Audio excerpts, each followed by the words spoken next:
Welcome back to another video in which we will solve O-Level Mathematics Paper 2 Variant 2 for October-November 2019.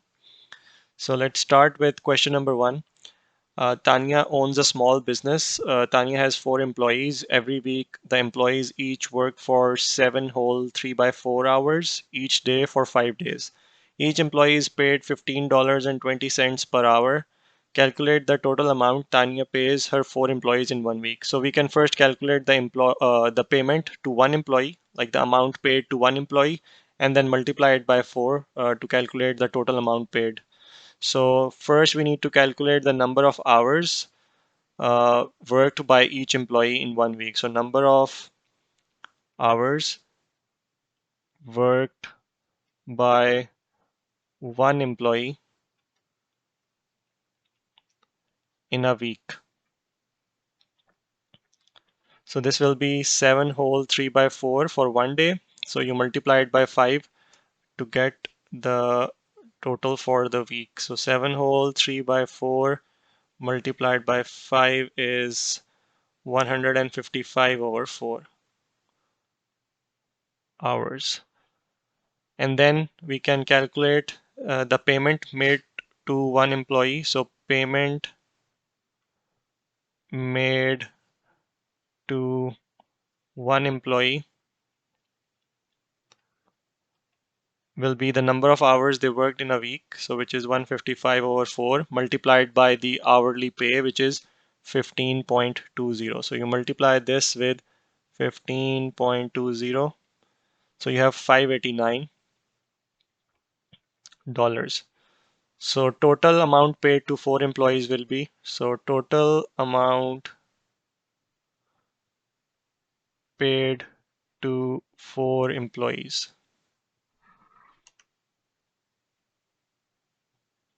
This will be simply 589 times 4. 589 multiplied by 4. So this is 2356. So $2,356. Part B is the business made a profit of $25,700 in 2017 compared with $22,102 in 2018. Calculate the percentage decrease in profit from 2017 to 2018. So first we need to find the decrease in profit in dollars. So decrease in profit is how much? The final value in 2018 was uh, 22,102. Initial value was 25,700. So decrease is 25,700 minus 22,102. So this is the decrease in profit,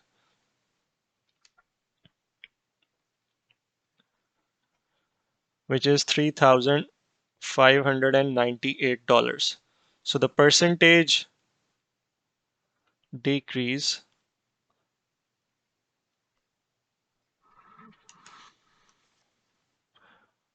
percentage decrease will be the decrease in profit, which is 3598, divided by the initial value, which was in 2017 25,700, and then multiplied by 100.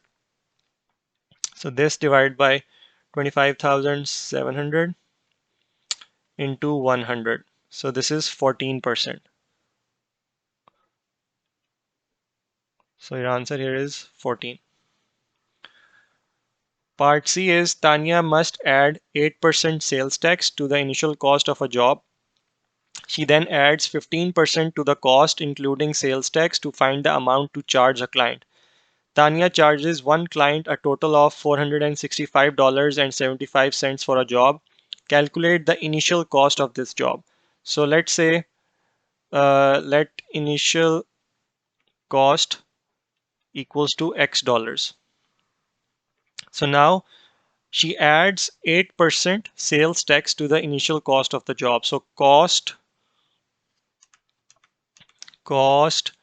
after sales tax will be the X dollars, which is the initial cost, plus you add the sales tax, which is 8% of the initial cost. So this will be 8 over 100 into the initial cost, which is X. So this will be X plus 0.08x, which is 1.08x. So now this is the cost after you add the sales tax, and then she adds 15% to the cost including the sales tax to find the amount to charge a client. So we can find cost charged to client will be the cost after sales tax, which is 1.08x, plus she adds this 15% to this cost after sales tax. So this is the cost that you get after sales tax, and then she adds another 15% to this cost here. So this will be 15% of this, 15 over 100 into 1.08x. So this will be 1.08x plus this value. Let's calculate this. 15 divided by 100 and then multiplied by 1.08. So this is 0.162, 0.162x. And if you add them plus 1.08, you get 1.242x. And we know that the total cost charged to the client was given as 465.75. So this 1.242x will equal 465.75, and then x will be 465.75 divided by 1.242. So this is $375. So the initial cost of the job was $375. Part D is Tanya invests $8,500 in an account paying 3.1% per year compound interest. At the end of 5 years, she takes $9,300 from the account to buy a new equipment for the business. Calculate how much money is left in the account after buying the new equipment. So first we need to find the amount of money in the account after 5 years given this compound interest. So for compound interest, you can calculate the amount in the bank account. It is principal times 1 plus rate over 100 power n, where n is the number of years. So let's substitute the values. The principal amount that she invests is 8,500. 1 plus rate is 3.1%, and number of years is 5. So let's calculate this. 3.1 divided by 100 plus 1, this to the power 5 into 8,500. So she has $9,901.76. So I rounded this 5 up to 6 because the next value here is 6. So this is the amount in the bank after 5 years. So she takes out $9,300. So let's calculate money left in bank will be the amount that she had initially after gaining all that interest minus the amount she takes out, which is 9,300. So 9901.76 minus 9,300. So she has $601.76. So $601.76. So this is the amount left in the bank after she takes out 9,300 to buy this new equipment.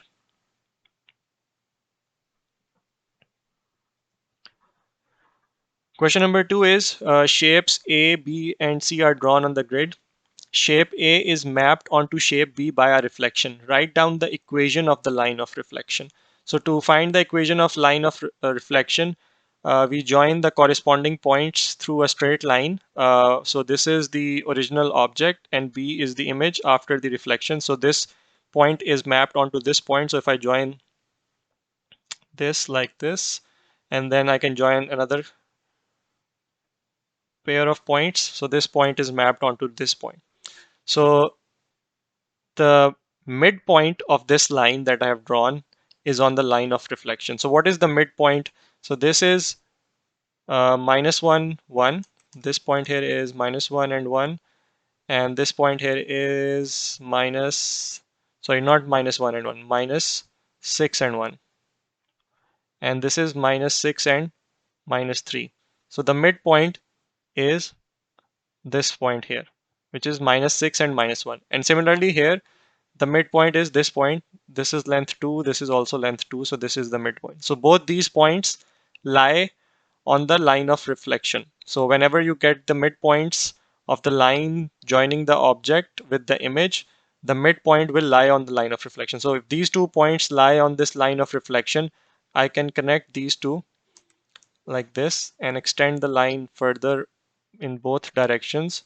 And this is the line y equals to minus 1. So the line of reflection is y equals to minus 1. So let me just erase this.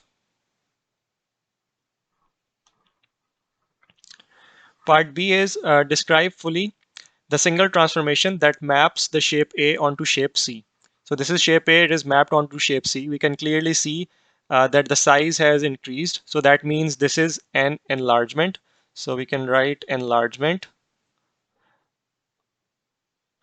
And then we need to find the scale factor and the center of enlargement. So to do that, I will draw lines to join again the object point with the image. So if I look at this vertex of this shape A, the corresponding vertex after the enlargement is this one. So let me join these 2 points through a straight line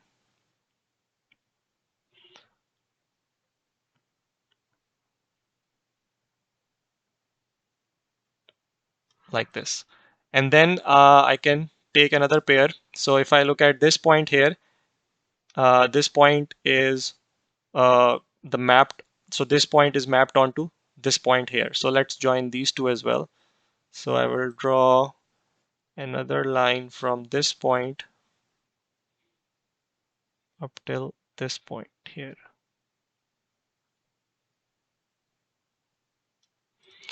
And we can see that these lines are intersecting at this point. So this is our center of enlargement.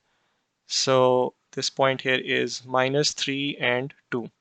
And to find the scale factor, we can measure the corresponding length. So this length is how much? 1, 2, 3, 4, 5, 6 in the image. And the original length was this one, which was 2. So the scale factor will be, the magnitude of the scale factor will be 6 over 2, which is 3. But the actual scale factor will be minus 3 because the image is on the opposite side of this center of enlargement. So whenever the image and the object are on either side of the center of enlargement, the scale factor is always negative. If they are on both on the same side, like if this shape C was somewhere here on the same side of this center as the original object A, then the center of the scale factor value is positive. But here, since you have object on one side and image on the other side, there will be a negative sign with the scale factor. So enlargement with scale factor minus 3 and center is this point here, which is minus 3 and 2.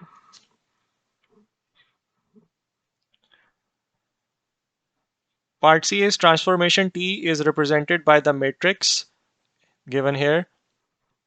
T maps shape A onto shape D. Draw and label shape D. So shape D will be the transformation matrix T applied to the coordinates of the shape A.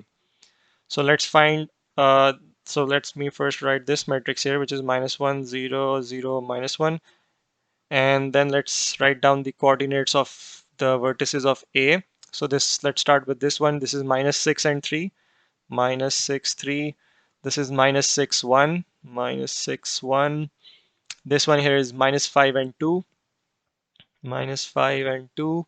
And this one here is minus 5 and 1, minus 5 and 1. So now we can do the matrix multiplication to find the coordinates of this shape D. So this row multiplied by this column will give you 6.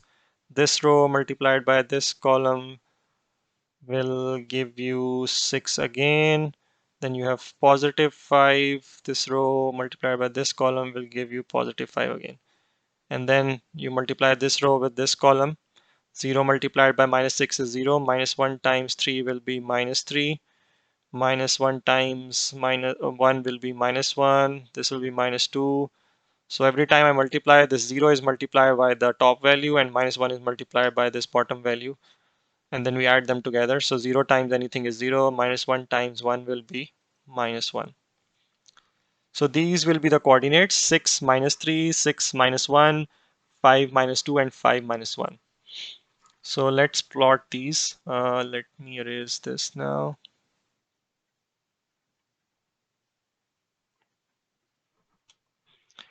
So we have 6 minus 3. 6 minus 3 will be this point. Then you have 6 minus 1. 6 minus 1 will be this point. 5 minus 2. 5 minus 2 will be this one. And 5 minus 1. 5 minus 1 will be this point here. So we can join these points.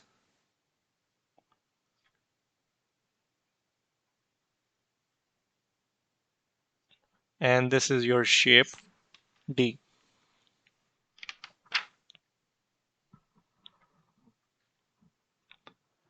Question number 3 is the table shows the time in seconds taken for each of 12 members of an athletic club to run 400 meters and 800 meters. So you have time to run 400 meters and then time to run 800 meters in seconds. On the grid, complete the scatter diagram. The first 6 points have been plotted for you. So we have to plot these 6 points. So let's start with this one. This is 56. So we have time for 400 meters on x-axis and for 800 meters on y-axis. So 56, 129. So 55. So this will be 56. 2 blocks represent a change of value of 1 here. So 56 and 129. So this is 130. This will be 129. So on y-axis, each small block represents a change of 1. So this will be 56 and 129. Then you have 63 and 138. 61, 62, 63. And then 138 will be this point here. So this is 63, 64, 65, correct, and then 138. Then you have 50 and 126. So 50 and 125, 126 is here. 61 and 131. 60, 130. So this is 61 and this is 131.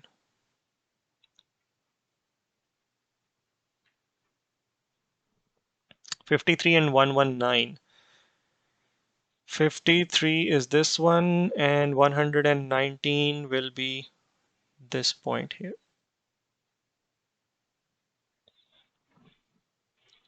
And then 55 and 127. 55, 130, 129, 128, 127 will be this point.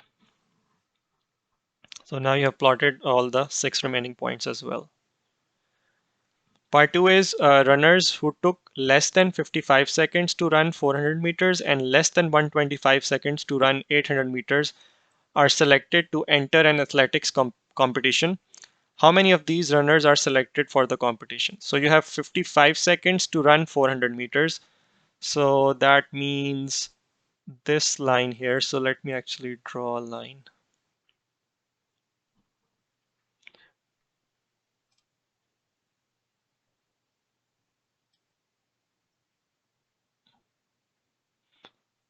So this line represents 55 seconds to run 400 meters and then 125 seconds to run 800 meters. So let's see, 125 is this one here. So let's draw this line as well.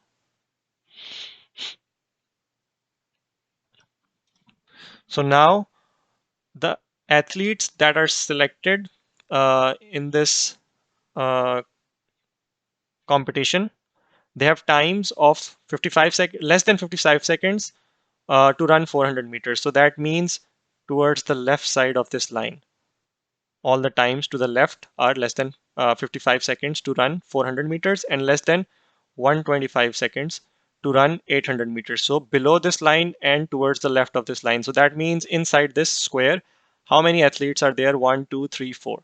So 4 runners are selected for this competition. So let me just get rid of these lines. So now you have 4 here. Part 3 is, what type of correlation does the scatter diagram show? So it's a positive correlation because when the x values are increasing in this direction, the y values are increasing as well. So it's a positive correlation. Part 4 is, draw a line of best fit on the scatter diagram. So if I look at these points here, let me bring in my ruler. So I have to make sure that the line passes kind of through the center of these points. So if I take these 2 points here and join them like this, I have 1, 2, 3, 4, 5 points above the line. And then I have 1, 2, 3, 4, 5 points below the line as well. So this could be a good line of best fit that passes through these 2 points, and then it splits the points such that there are 5 points above and 5 points below the line. So let's draw this.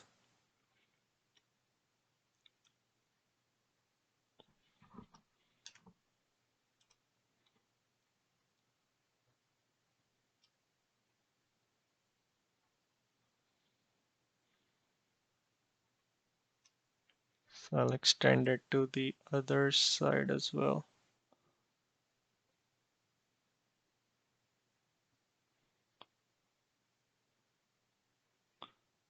So this could be our line of best fit. It passes through these 2 points, and then you have 1, 2, 3, 4, 5 points above the line, 1, 2, 3, 4, 5 points below the line. The next part is, another runner took 65 seconds to run 400 meters. Use your line of best fit to estimate how long they would take to run 800 meters. So they took 65 seconds to run 400 meters. So if I extend this line up, which represents a time of 65 seconds to run 400 meters. So it intersects the line of best fit at this point, which is this one here.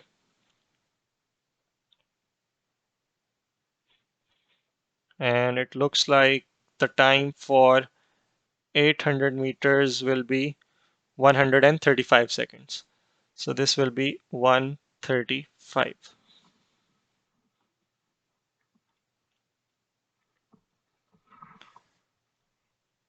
Part B is, 50 members of the athletic club attempted the high jump. The table summarizes the heights in centimeters of their jumps. So you have a height of 8 centimeters, so which is 140, between 140 and 145 you have P people.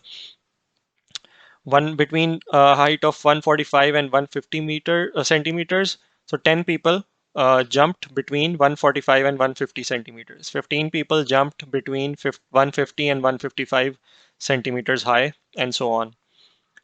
The athletics coach uses the mid-interval values to calculate an estimate of the mean height jumped by the 50 athletes. His estimate of the mean is 153.6. Explain why P plus Q equals to 12. So P plus Q. So this is the frequencies, and we know that total frequency is how much? It is 50 because the total members are 50 in this athletic club. So that means if I add up all these frequencies, they should sum up to 50. So let's add them. So I'll get P plus 10 plus 15 plus 13 plus Q equals to 50. And let's add these 10 plus 15 plus 15 plus 13 is 38. So P plus Q plus 38 equals to 50. And then P plus Q will be 50 minus 38, 50 minus 38, which is 12. So let me just draw this here. So that is how you will show that P plus Q equals 12. The part 2 is show that 142.5 plus 162.5 Q is 1870. So for this, we will use the formula for the mean, which is given to be 153.6. So here, first I'll need the mid values. So mid values, let's call them X. So the mid value here will be for this class 140 to 145. The mid value is 142.5. Here it's 147.5, 152.5, 157.5, and then 162.5. And then you will find the product f times x. So your frequency is f, your mid values are x, so you will multiply them together. So this is 142.5 times p. This will be 1475. 152.5 multiplied by 15 will be 2287.5, 2287.5, and then 13 times 157.5 will be 2047.5, 2047.5, and then 162.5 times Q. So to find the mean, you do sigma fx over sigma f. So your mean is given 153.6. Sigma fx will be the sum of all these values. So this will be 142.5p plus 1475 plus 2287.5 plus 2047.5 plus 162.5q, and then divided by sigma f, which is the sum of all the frequencies, which we know is 50 because the total members are 50. So this is how you will calculate the mean, and you're given that mean value is 153.6. So now let's simplify this expression to show it comes down to this. So I'll take this 50 to this side. So this will be 153.6 multiplied by 50. So let me continue up here. So this will be 7680 equals to, let's all add these values, 1475 plus 2287.5 plus 2047.5. So this is 5810. 5810 plus 142.5p plus 162.5q. Let's take this to the other side. So 7680 minus 5810. 5810. So this is 1870. So this will be 142.5p plus 162.5q equals to 1870. So this is the same as this expression, 142.5p plus 162.5q equals to 1870. Part 3 is find the value of p and the value of q, show your working. So you have two equations, p plus q equals to 12, this one, and the second equation is 142.5p plus 162.5q equals to 1870. So you have to solve them simultaneously to find the values of p and q. So we can use the substitution method. So from 1, p equals to 12 minus q. So we substitute this value in equation 2. So 142.5 times p, which is 12 minus q, plus 162.5 Q equals to 1870. So let's open this bracket. 142.5 times 12, 1710. 1710 minus 142.5 Q plus 162.5 Q equals to 1870. And then let's simplify this. 162.5, so this is 162.5. 162.5 minus 142.5. So you're left with 20Q equals to, I'll take this to the other side of the equation. So this will be 1870 minus 1710, which is 160. So Q will be, this will give me, let me go up here. So you have 20Q equals 160. So Q will be 8. 160 divided by 20 will be 8.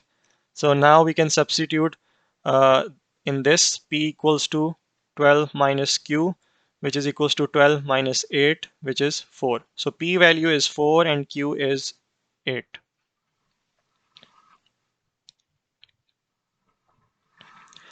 Question number 4 is complete the table for this equation. So the remaining value is this 4. So let's substitute 4 here. So this will be y equals to 3 plus 2 into 4 plus, minus 4 cube over 5. So this will be 3 plus 8 minus 64 over 5. So 11 minus 64 over 5, which is 9 over 5, which is minus 1.8.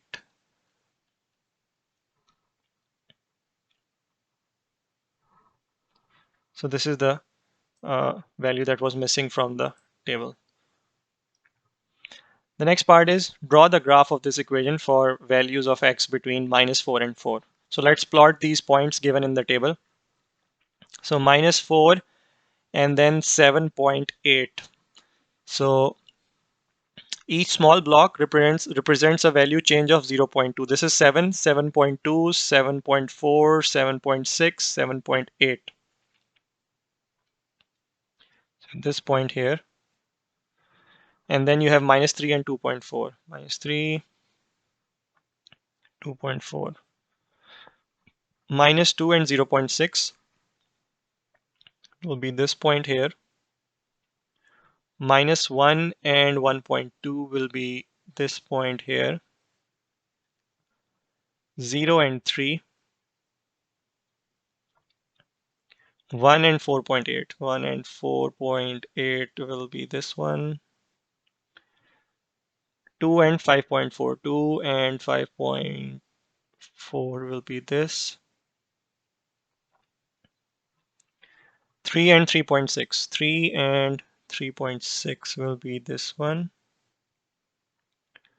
And then you have 4 and minus 1.8 will be for this one here. Now we can connect these points to draw the curve here.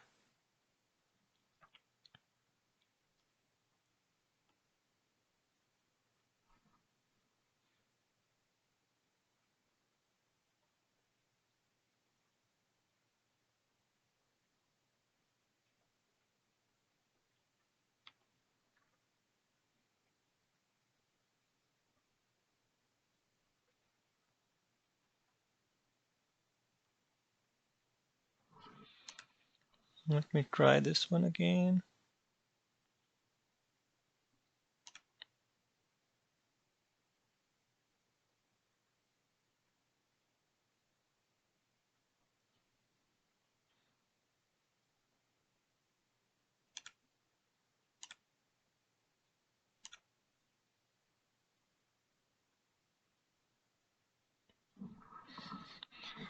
Messed it up a little bit here, so let me correct this.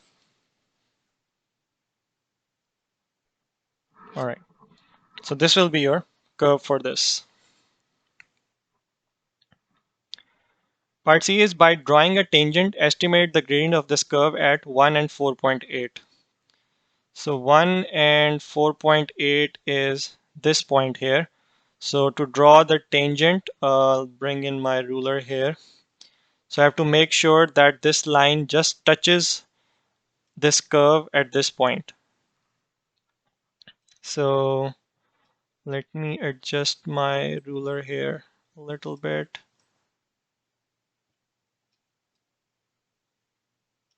Maybe a little bit more.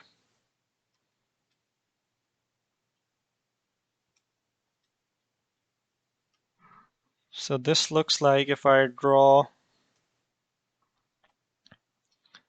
the line now, it will just touch the graph at this point. So let me place my ruler here, and then I can just mark a couple of points here. So this one and this one. So I'll draw the line since this ruler does not draw the line that well. So I'll use these points to draw a line which just touches the graph at this point.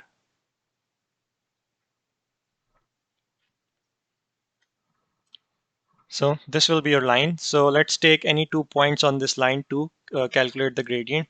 So if I look at this point here, the x value is 2.6 and the y value is 7. And then let's take this point here. Let me mark this in red, which is the y-intercept. So your x value is 0 and y value is 3.2, 3.4, almost 3.6. So now to calculate the gradient, I will y2 minus y1. So the gradient will be 7 minus 3.6 divided by, so 7 minus 3.6 divided by 2.6 minus 0. 2.6 minus 0. So 7 minus 3.6, 3.4 divided by 2.6. So this is 1.31. So your gradient at this point is 1.31. Part D is on the grid, draw the line 2y plus x equals to 8. So let's take a couple of points. So let's first make y the subject of this equation. So y will be 8. I'll take this x to the other side, 8 minus x, and then divide by 2. So let me take 2 points on x-axis, minus 2 and 2. And then y values will be, if I substitute minus 2 here, I will get 8 minus 2 divided by 2. So this is 8 plus 2 divided by 2, 12, oh sorry, 10 divided by 2, which is 5. So x value here is 5. And then when x is 2, 8 minus 2 is 6, 6 divided by 2 is 3. So minus 2, 5, and 2, 3 are the 2 points. So minus 2 and 5 is this one. And the other one was 2 and 3. 2 and 3 is this one here. So let's connect them to get the straight line which represents that equation.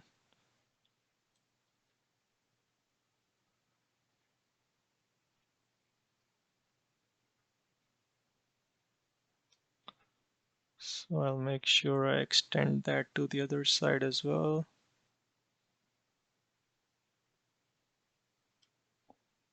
So this is the line for 2y plus x equals to 8.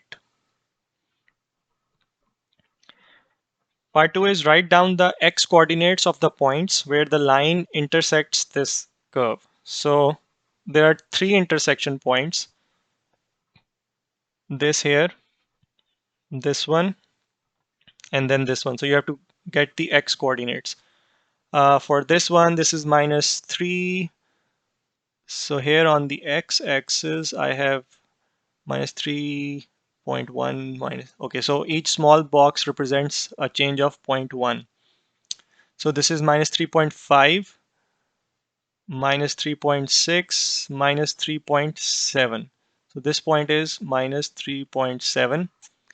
And then this one is 0.5 is this one. So this is between 0.3 and 0.4. So between in the center of this block here. So we can say this is 0.35. And this one here is, this is 3.5, 3.4, and this is again between 3.3 and 3.4, so we can call it 3.35.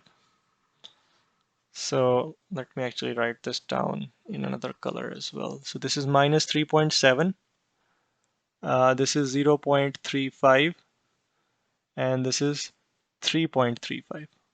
So these are the three intersection points and their x coordinates. So minus 3.7, and then you have 0.35,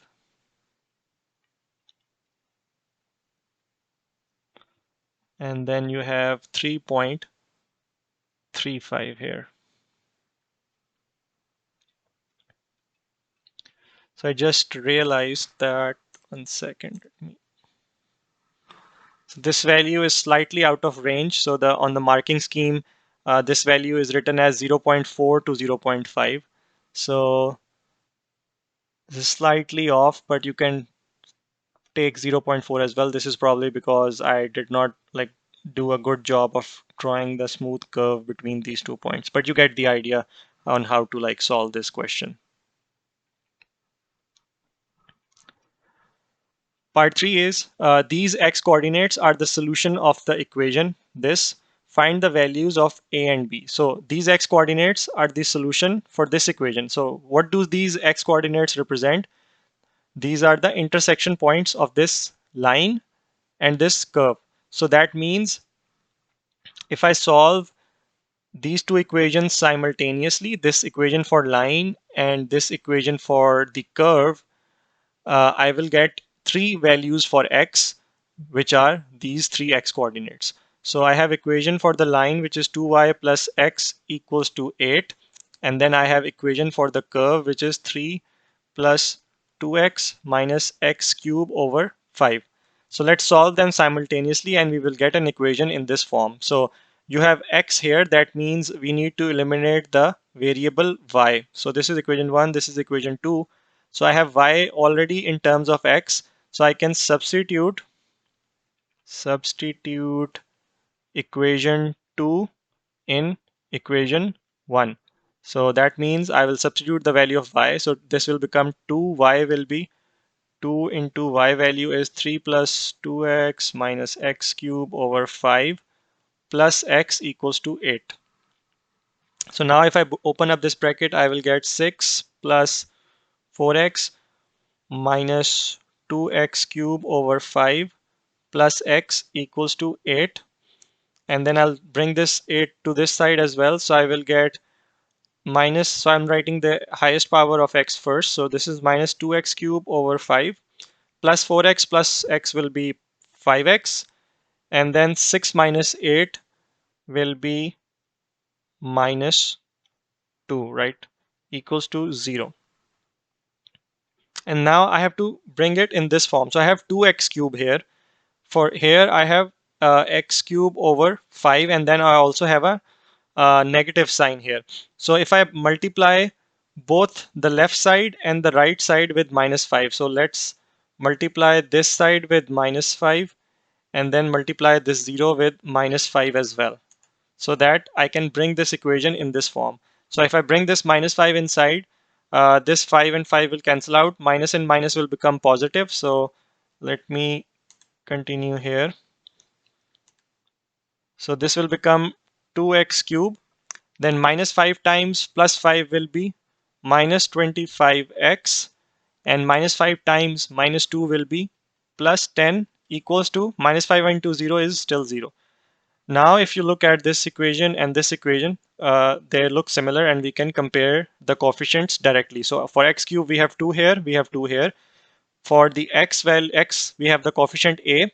the coefficient of x here is minus 25. So a is minus 25, and this constant is b without any variable x. Here the constant is 10. So the value of b is 10. Question number 5 is you have a universal set which has x, where x is an integer that belongs to this range. So your universal set here will be, let me write this down, 1, 2, 3, 4. So basically every number up till and including 16. A is a set of number x where x is an even number. So your A will be all the even numbers. So those will be 2, 4, 6, 8, 10, 12, 14, and 16. B is a square number.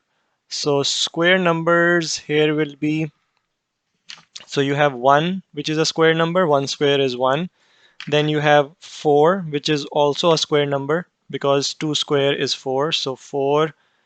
And then similarly, you have 9 and 16.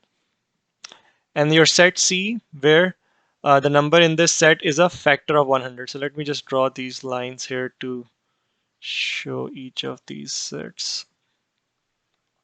So now we have to look at this universal set and find the factors of 100. So 1 is a factor of 100 because if you divide 100 by 1, you get 100. 2 will also divide 100. You get 50 if you divide 100 by 2. So 2 is also a factor of 100. 3 is not. 4 is a factor of 100. 5 is also a factor of 100. Then you have 6, 7, 8, 9. Then 10 is the next number that is a factor of 100. And yeah, that's about it.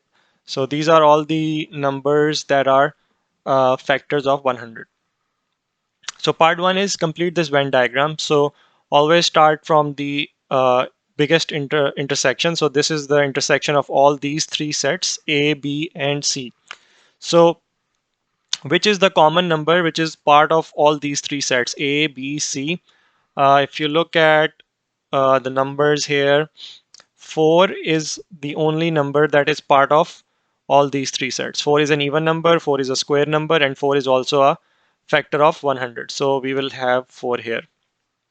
Then let's fill this area, which is the intersection of A and B only. So A and B means numbers that are even and also square. So we already have 4 in this. So the other numbers that are even and square. So the only other number that is even and square is 16, which is part of this set as well as this set A. So you have 16 here. Then let's look at this intersection of A and C. A is even and C is a factor of 100. So what are the common numbers between this set A and this set C? You have 2 that is present. So 2. 4 is also present, but you have already written 4 here, which is in the intersection of all these three sets.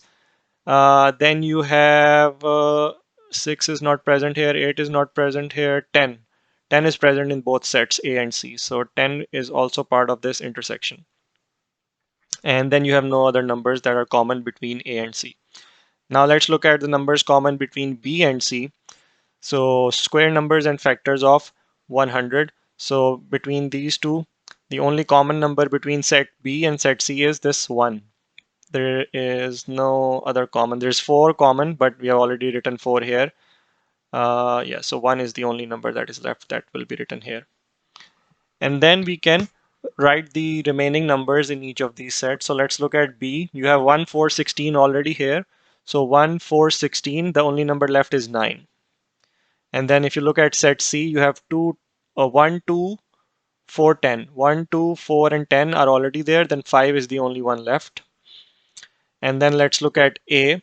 So A is an even number. So you have 2 present here, 4 is present here, 6 is not present, so 6, 8 is also not here, 8, then 10 is already written here, 12 is not, so we write 12 as well, 14 as well, and then 16 is already here.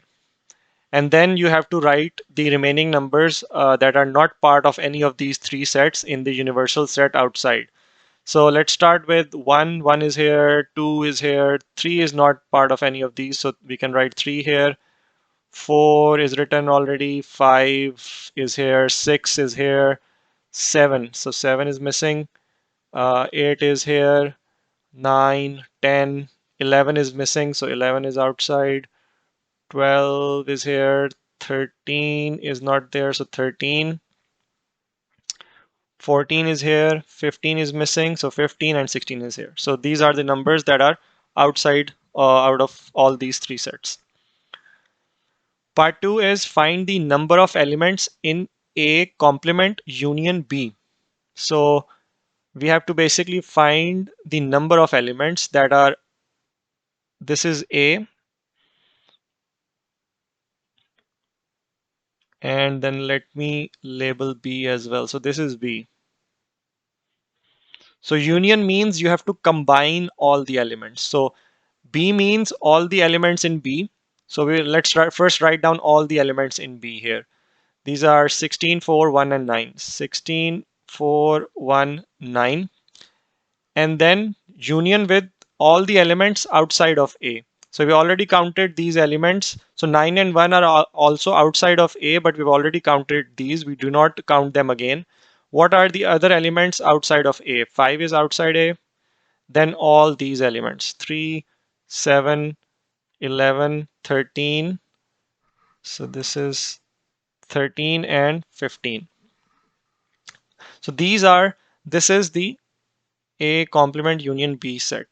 But we have to, the question asks for number of elements in this set. So let's count these: 1, 2, 3, 4, 5, 6, 7, 8, 9, 10. So there are 10 elements in this set A complement union B.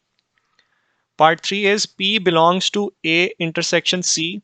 Write down all the possible values of P. So A intersection C is this area that I'm marking in red. So basically the question asks for all the values that are in this intersection. So these are 2, 4, and 10. So 2, 4, 10. Part B is Atik has a set of 16 cards numbered from 1 to 16. He takes a card from the set at random. Find the probability that the card shows an odd square number. So you have to find the probability that the card is an odd square number. So the total cards are 16 from 1 to 16. So we know that the denominator is 16. Now out of those 16 numbers, how many numbers are odd squared numbers? So let's look at our sets here. So our set B here is a set of square numbers. So we have to basically look for odd numbers in this set. So the odd numbers in this set are only 1 and 9. 4 and 16 are even. So these are all square numbers, but we have to find the probability of odd square numbers. So 1 and 9, we have two numbers that are odd and squared. So this is 2 over 16, which is 1 over 8. The next part is Atik takes two cards at random from the set of 16 cards. Find the probability that both cards show even numbers that are factors of 100. So probability both are even numbers that are factors of 100. So again, we take a look at our sets here. So set C, we have all the numbers in the set C are factors of 100, but the question asks for even factors of 100. So out of these factors of 100, which are even? So 2 is even, 4 is even, and then 10 is even. So we have three numbers that are even and factors of 100. So when you're picking the first number, your probability that you will pick a number that is an even number and a factor of 100 is 3 by 16, because out of those 16 number, 3 numbers fulfill this criteria that they are even and factors of 100. So you're picking the first one out of, so what were the 3 numbers? 2, 4, and 10. 2, 4, and 10. And then you have a full set of numbers 1, 2, 3, sorry, full set of cards 1, 2, 3 up till 16. So what is the probability that I pick a number from these 16 numbers that I get one of these three? This is 3 over 16. And then you pick a second one. And so the second card you pick, so let me just cancel out, you can cancel out anyone. So let's assume we picked this one. So how many now? And then you picked 2 from here, right?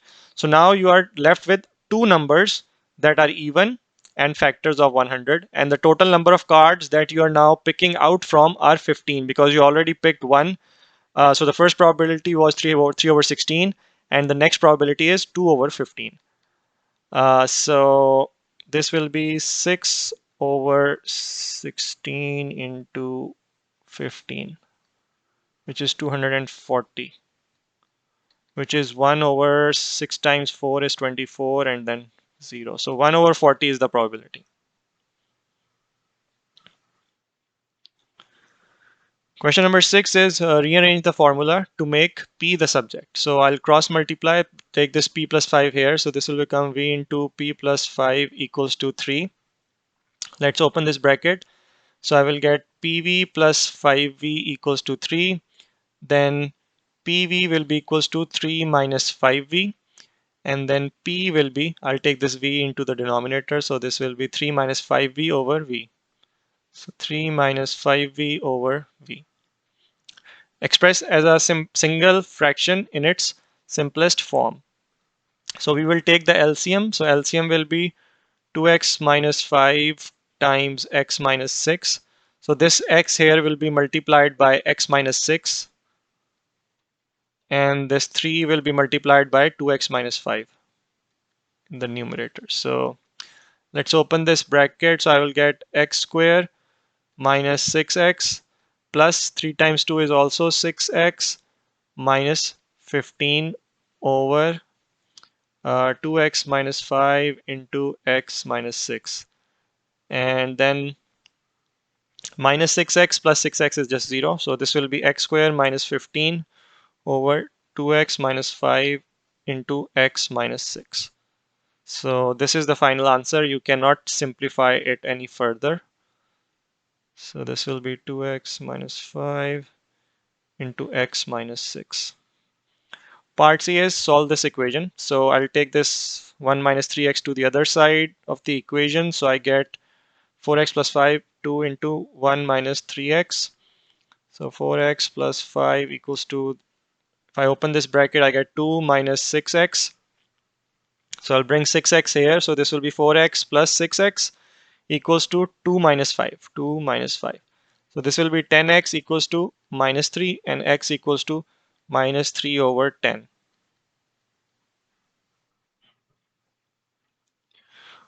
Part D is solve this equation, show your working. So let's open the brackets. So this will be 5x plus 15 equals to 4x square and then minus 2x. So let's take everything to the right side here. So I will have 4x square minus 2x.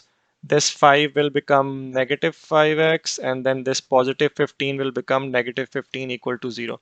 So you have 4x square minus 7x minus 15 equals to 0. So we can use the quadratic formula or factorization to solve this quadratic equation. I'll use the factorization method. So I have 15 and 4. So if I multiply 15 into 4, I get 60. So 60. And then there's a negative sign. So minus 15 times 4 is minus 60. So that means since this is a negative sign with this 60, I need two factors of 60, which if I subtract, because there's a negative sign here, which I subtract, I should get minus 7x. So 12 times 5 is 60, and minus 12 plus 5, this is 60, and minus 12 plus 5 is what? Minus 7. So 12 and 5 are the two factors that I'll use here. So this will be 4x square minus 12x plus 5x minus 15 equals to 0. So 4x common here, so this will be x minus 3 plus 5 common here, and then x minus 3 as well. So x minus 3 is common, x minus 3 into 4x plus 5 equals to 0. So this will give you x equals to 3, or the other value is 4x plus 5 equals to 0, and then this will give you x equals to minus 5 over 4. So the two values of x are 3 or minus 5 over 4.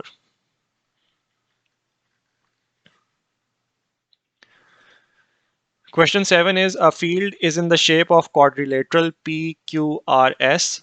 A path crosses the field from P to R. And then these lengths are given, and then some of these angles are given as well.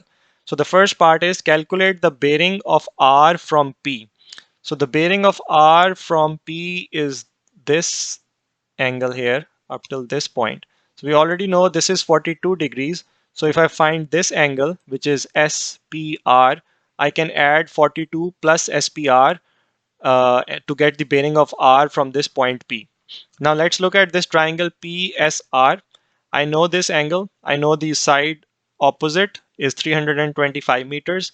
This is the angle I need to find. And I know the side opposite that angle is 146 meters. So I can use the sine rule to find this angle. So I have sine of angle SPR over the length SR equals to sine of this angle, sine of PSR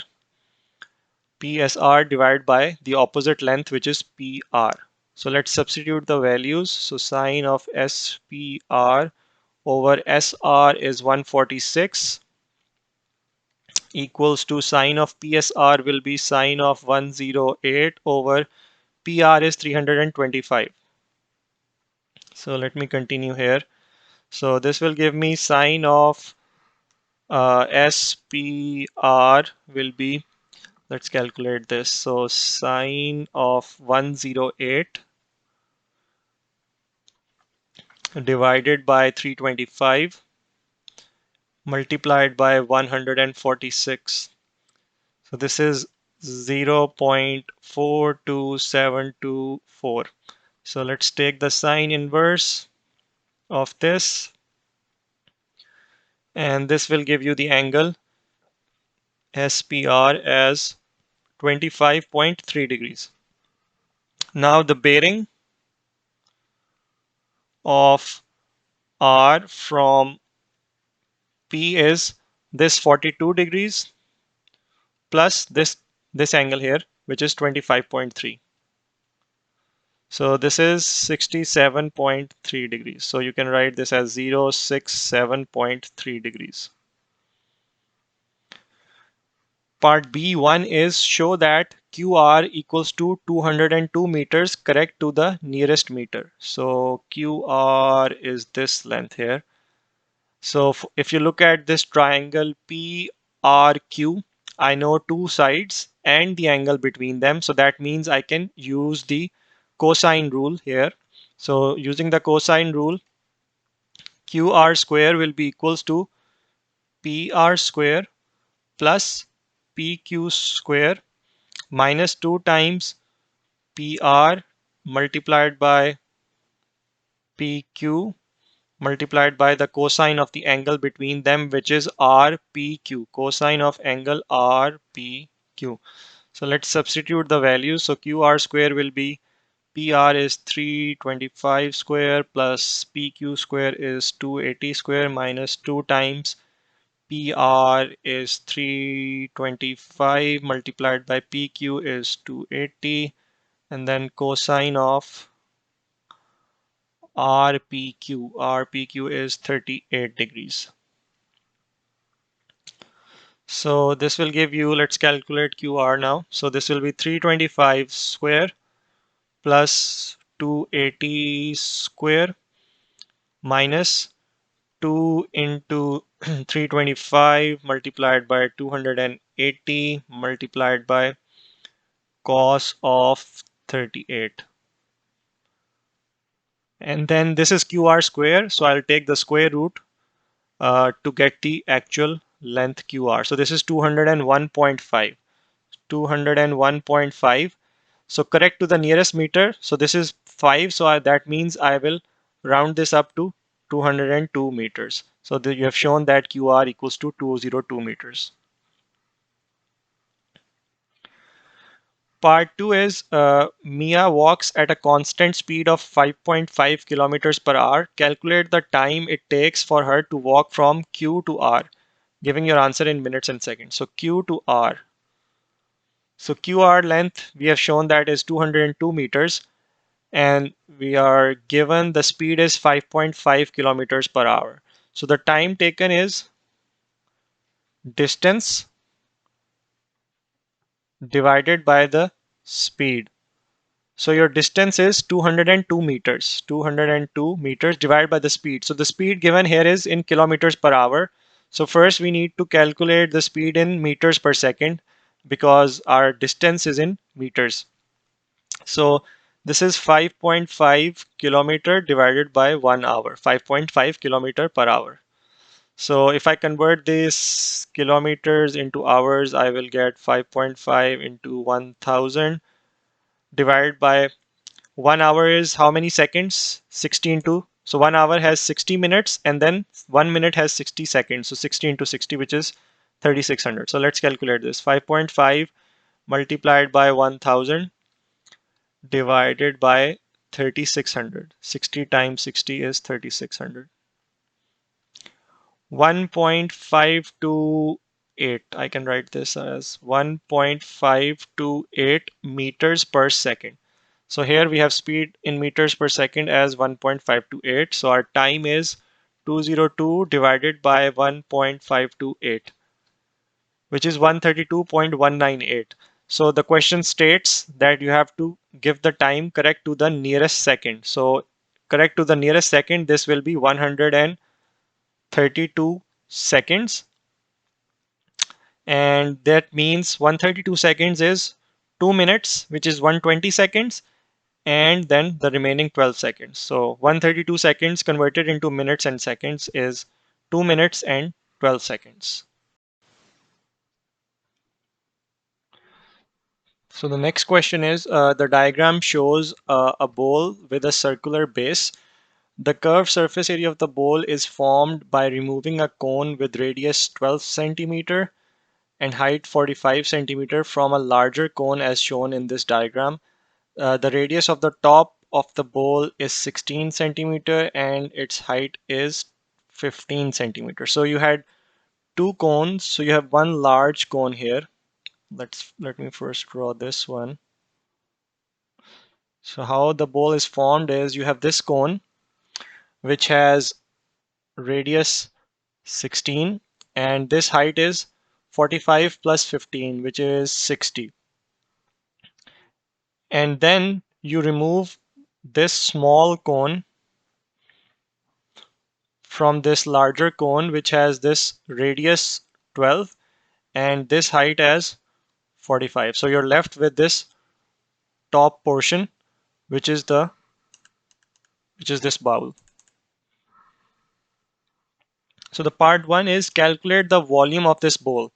So to calculate the volume of this bowl, what I can do is I can calculate the volume of this larger cone, then subtract the volume of this smaller cone. So I'll be left with the volume of this bowl here.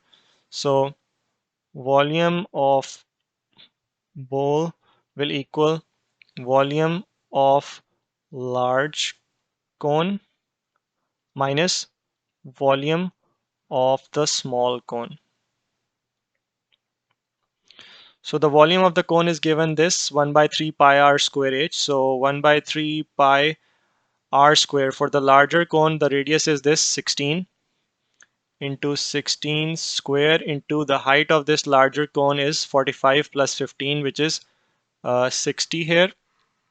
And then minus the volume of the small cone here, which is 1 by 3 into pi into r now is 12. So 12 square into height is now 45. So let's calculate this. 16 square multiplied by 60 divided by 3.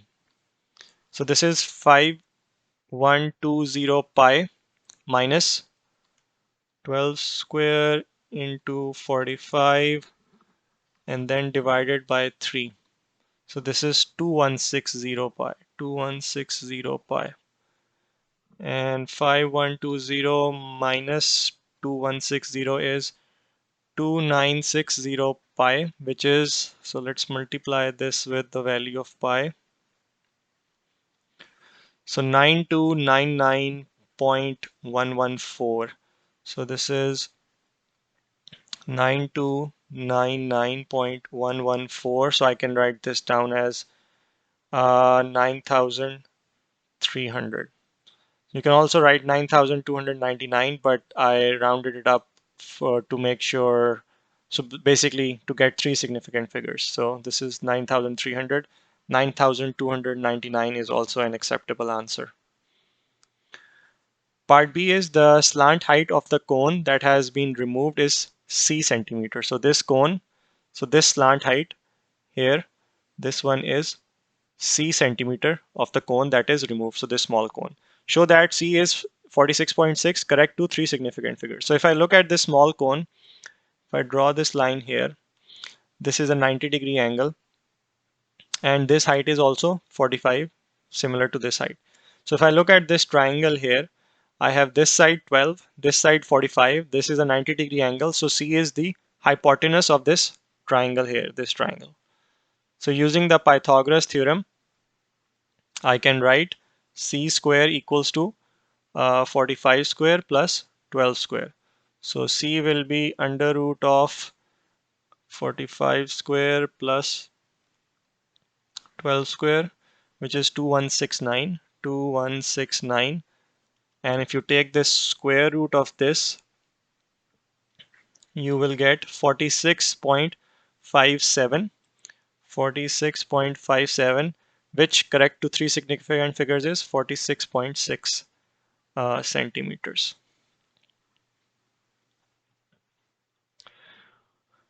Part C is the bowl is completely filled with water. Calculate the total surface area of the bowl that is in contact with water.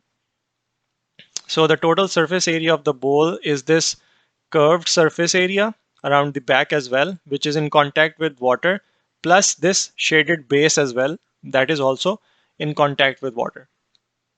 So first we need to calculate the curved surface area. We can do that by finding the curved surface area of this large cone and then subtract the curved surface area of this small cone. So that will give you the curved surface area of the bowl. Then this base is simply a circle. We can use pi r square to find the area of the base. So let's first find the curved surface area of the large cone. For that, we need to find the slant height of this cone because the curved surface area is pi rl. So similar to how we found the value of C, we can easily draw this line here, which is a 90-degree angle. This height is also 60. So the slant height will be 60 square plus 16 square and then whole under root. So let's calculate that. Slant height of large cone. So using the Pythagoras theorem, it will be 60 square plus 16 square. 60 square plus 16 square, then square root of this. So 60 square plus 16 square and then square root of this. So you get 62.096, which I can write as 62.1 centimeter.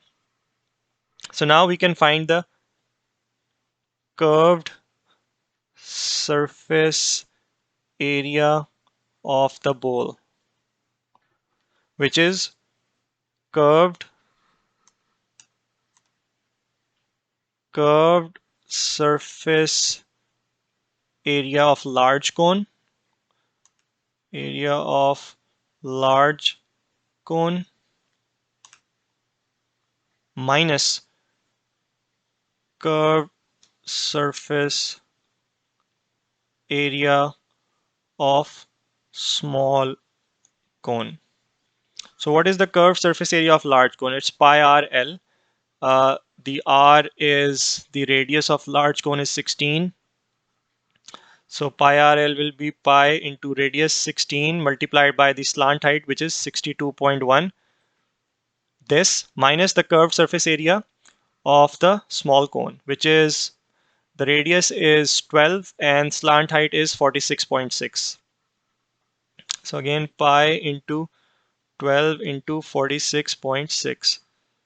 So let's calculate this. Pi into 16 into 62.1 and then minus pi into 12 into 46.6. So this is 1364.707. 1364.707. And then base surface area of the bowl. Base surface area of bowl is simply a circle, so pi r square. So the bowl pi r square will be pi 12 square. So this is pi into 12 square. So this is 144, which is 12 square into pi. So 452.389. So this is 452.389. So then the total surface area in contact with water, in contact with water will be the curved surface area, which is this 1364.707 plus the base surface area, which is this 452.389. This is 1364.707 plus 452.389. So this is 1817.096.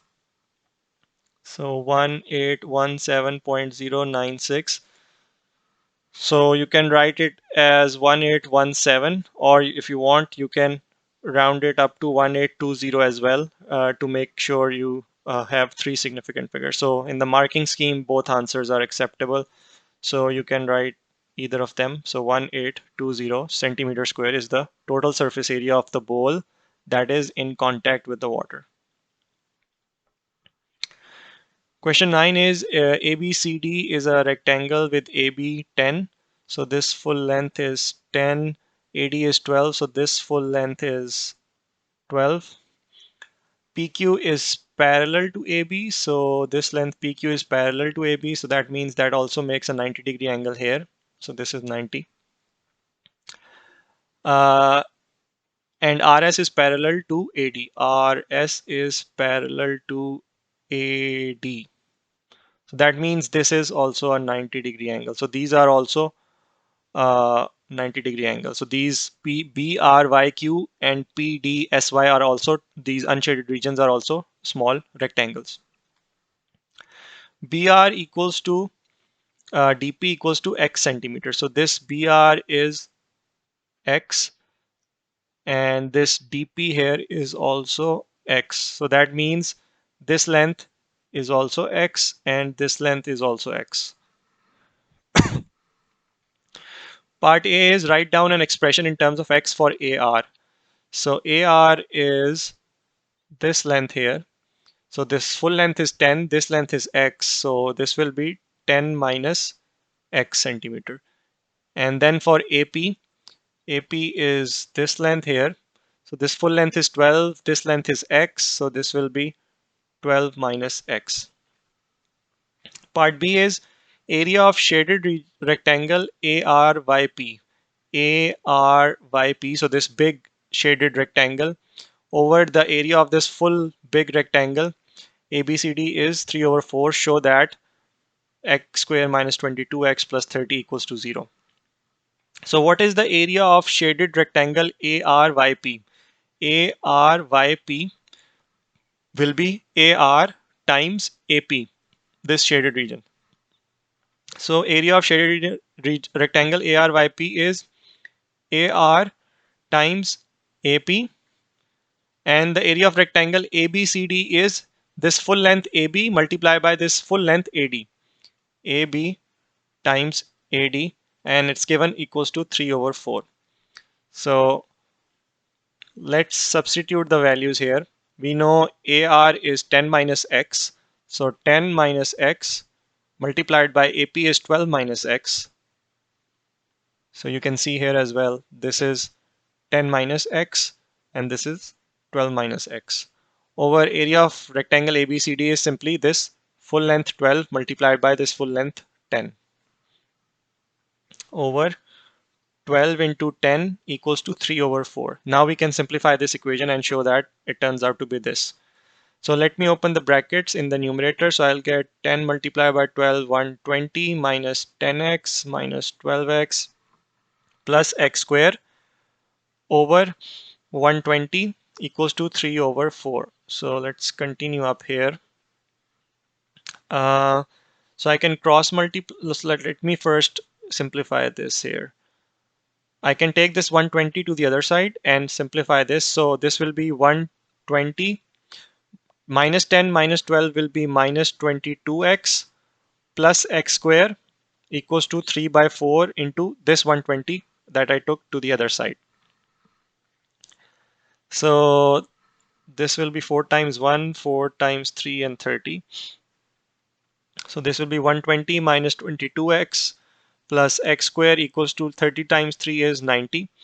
So now I can bring this 90 to this side. So let's write from highest power of x first. So I have x square minus 22x, and then if I bring this 90 to this side, I will get 120 minus 90, which is 30. So this will be plus 30 equals to 0.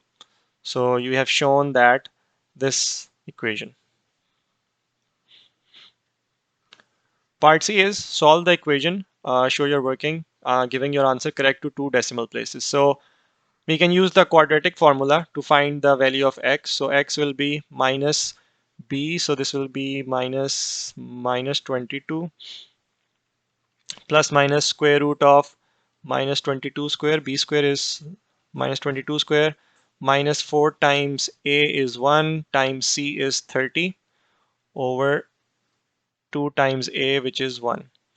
So x will be equals to 22. So this minus and minus becomes positive plus square root of, so let's see, 22 square minus 120. 4 times 30 is 120. So this is 364 divided by 2, or x equals to 22 minus under root of 364 over 2. So let's find the two values. So square root of 364 will be 19.07 plus 22 divided by 2, 20.539. So up till 2 decimal place, this will be 20.54. And let's calculate this. 22 minus square root of 364 and then divide by 2. So this is 1.46. So here x is 1.46 up till 2 decimal place. So 20.54 or x equals to 1.46.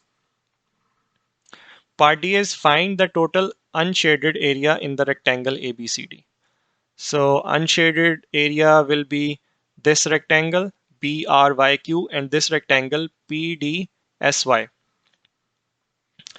And so this length for this rectangle is 12 minus x and the other side is x.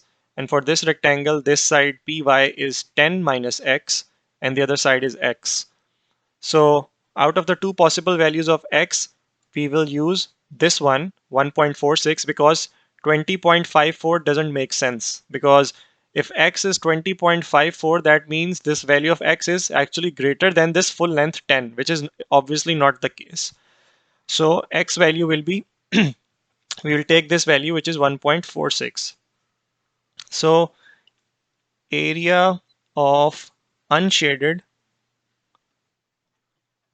region will be area of rectangle.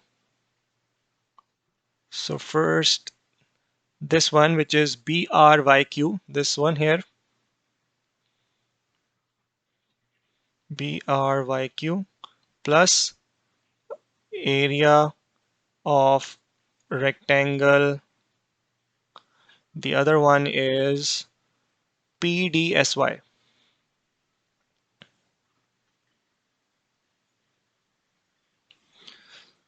So let's first calculate area of rectangle BRYQ. BRYQ, this side is the same as this side AP, which is 10 minus X. And the other side is simply X. So 10 minus X into X. 10 minus X times X is this, plus area of PDSY. PDSY, sorry, this is 12 minus X, not 10 minus X. Let me correct that. So this is actually 12 minus X. This full length was 12 and you subtract X to get this length RY. So for this PDSY, this length is the same as AR, which is 10 minus X, and the other side is X. So for this one, we have 10 minus X into X. So one side is 10 minus X, the other side is X. So let's substitute the value of X into 1.46 plus 10 minus 1.46 into 1.46. So 12 minus 1.46 multiplied by 1.46, I get 15.3884 plus 10 minus 1.46 multiplied by 1.46. This is 12.4684. 12.4684. And if you add the two values, 15.3884. So your final answer is 27.8568. So I can write this as 27.9 centimeter square. So your answer here is 27.9.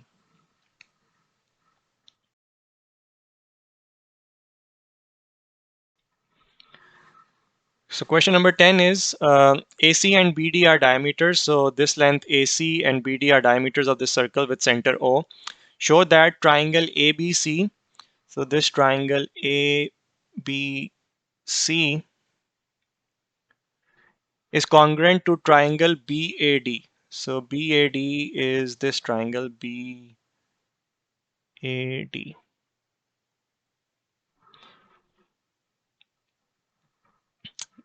Give a reason for each statement you make.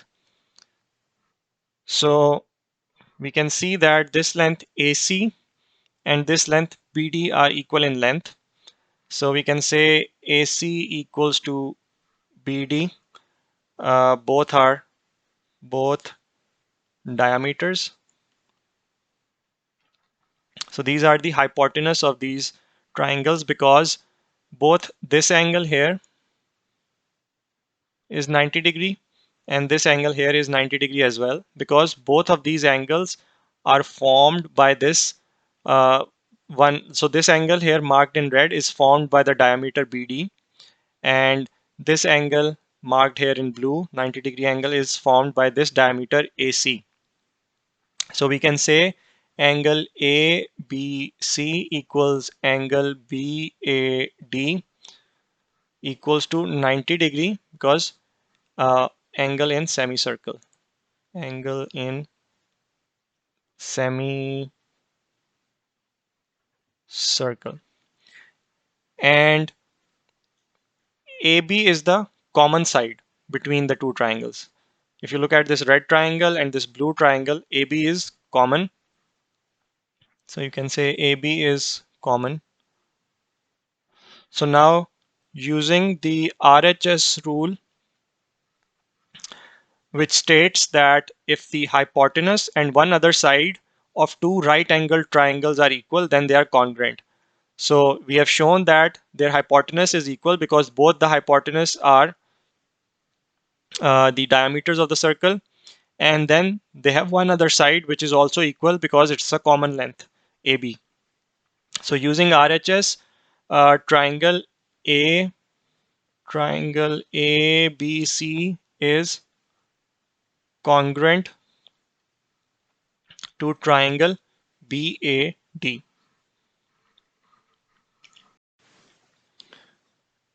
Part B is two tangents TC and TD are drawn to the circle in part A. The diameter of the circle is 8 centimeter and ABD is 28 degrees. So this angle is 28. The diameter is 8, so that means this length here is, which is the radius, OD is 4, OA is also 4, OC is also 4, OB is also 4. The first part is find angle COD. COD, which is this angle here.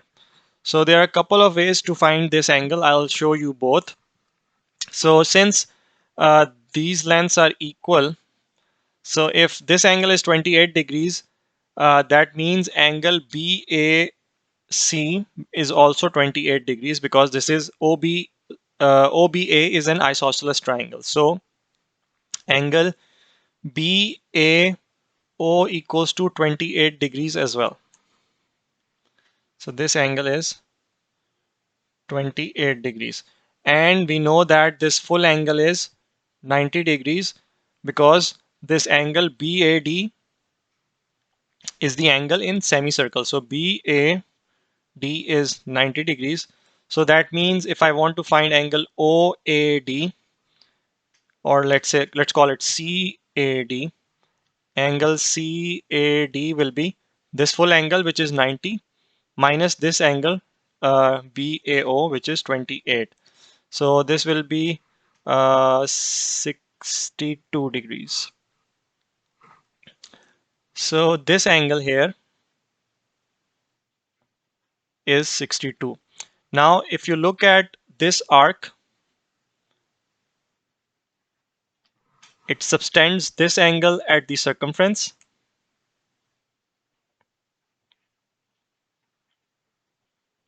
and it subtends this angle at the center, CAD. So CAD will be, in fact, the other way around. COD, this angle, will be 2 times the angle CAD. Using the property, angle at center is twice the angle at circumference. So the angle at circumference is 62. So COD will be 2 times 62, which is 124 degrees. So this was the first way to calculate this angle. Another way would be to use this triangle BOA. So let me clean this up a little bit.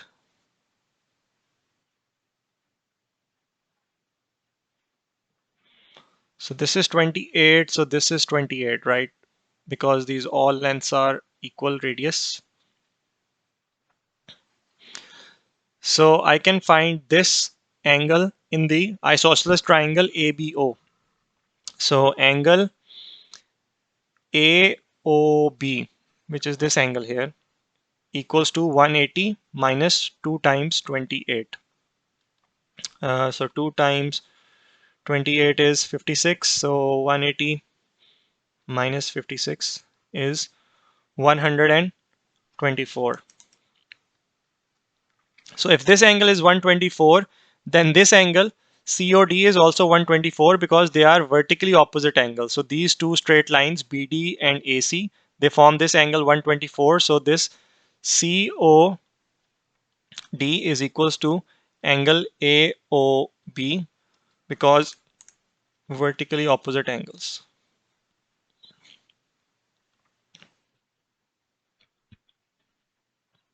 So again, you get the same answer, which is 124.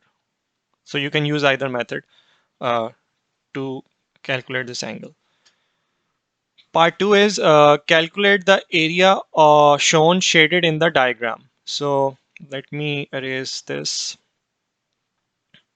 So this angle here is 124. So since this is this point creates these two tangents, so the point that connects, so the line that connects this point T to the center O will bisect this angle 124. So you have 62 here and 62 here as well. And this is a 90-degree angle because this is an angle between this radius and tangent. And this length, we know the radius of this circle is 4. So the area of the shaded region can be calculated. If I can calculate the area of this triangle DOT, I will multiply it by 2 to get this full area. And then I can subtract the area of this sector. And then I'll get the shaded region. So let me show you first the how to calculate the area of this triangle ODT. So I can find this length dt using tan of theta. So tan of angle DOT will equal dt over OD. So this will be tan of 62. dt will be unknown. That's what we are calculating. OD is 4. So dt will be tan of 62 multiplied by 4. So this is 7.52. So dt equals 7.52. So now area, in fact, let me draw a line here first. So now we can calculate the area of the shaded region. Area of shaded region is equals to 2 times area of triangle DOT minus area of sector ODC, this sector here.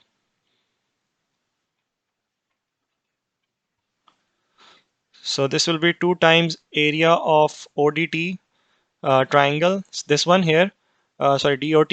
So this side DT is 7.52. So one you can do 1 by 2 into base into this will be the height. This is the 90-degree angle.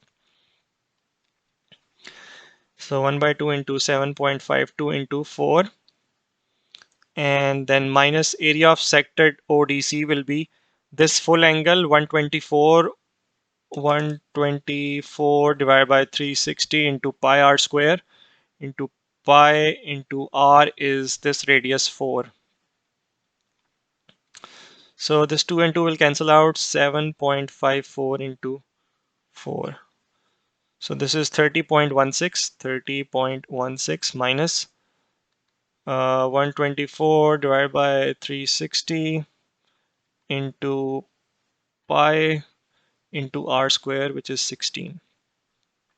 17.314. So 30.16 minus 17.314. So this is 12.846. So up till 3 significant figures, this will be 12.8. 0.846, which is 12.8. So this will be the area of the shaded region in centimeters square. So 12.8 centimeters square. So this is the end of October-November 2019 paper 2 variant 2.